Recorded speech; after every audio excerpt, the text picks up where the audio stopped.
இப்ப நம்ம எப்படி buy limit, sell limit order போடுறோன்னு பார்க்கலாம் எம்டி5ல. ஃபர்ஸ்ட் நம்ம பை லிமிட் ஆர்டர் போறோம். கோல்டு ட்ரேட் பண்ண போறோம். கோல்ட்ல கிளிக் பண்ணிட்டு நியூ ஆர்டர் ஃபர்ஸ்ட் இருக்குல்ல அத கிளிக் பண்ணிட்டு அப்புறம் மார்க்கெட் எக்ஸிகியூஷன் மேல கிளிக் பண்ணிட்டு செகண்டா பை லிமிட் அத கிளிக் பண்ணிட்டு இப்போ பை லிட்னா என்னன்னா இப்போ கரண்ட் பிரைஸ் நடக்குது. அது வந்து கொஞ்சம் கீழ இறங்கிட்டு அதுக்கப்புறம் தான் மேல போகும் நம்ம ப்ரெடிக்ட் பண்றோம். அதான் பை லிமிட்டு. இப்போ 4257 நடக்குதுன்னா, இப்போ வந்து அ 4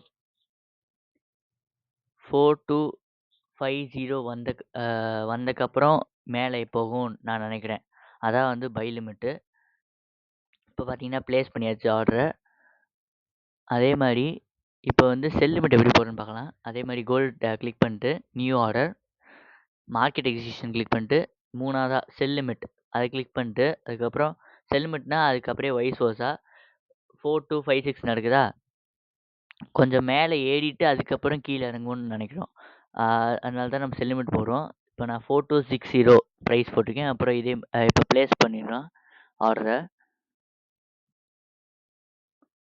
இப்போ ஆர்டர் பார்த்தீங்கன்னா போட்டாச்சு. பை லிமிட் ஆர்டர் வந்து 4250 வந்தோனமே ஏறும். செல் லிமிட் ஆர்டர் 4260 வந்ததும் இறங்கும். அந்த மாரி போட்டிருக்கேன்.